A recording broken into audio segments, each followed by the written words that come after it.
కర్నూలు నగరపాలక సర్వసభ్య సమావేశంలో వైసీపీ కార్పొరేటర్ యూనుస్ రెచ్చిపోయారు. మేయర్పై కుర్చీ విసిరేసి ఆగ్రహంతో ఊగిపోయారు. సర్వసభ్య సమావేశం జరుగుతుండగా TDP corporator Paramesh, mayor B Y Ramaiah మధ్య మాటల యుద్దం జరిగింది.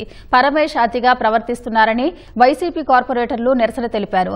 ఈ క్రమంలో 10వ వార్డు కార్పొరేటర్ యూనుస్ కోపంతో వాటర్ బాటిల్ ని విసిరేసి మేయర్ పీఠం వైపునకు కుర్చీ విసిరేశారు. కుర్చీ ఎవరూ లేని ప్రదేశంలో పడటంతో ప్రమాదం తప్పింది.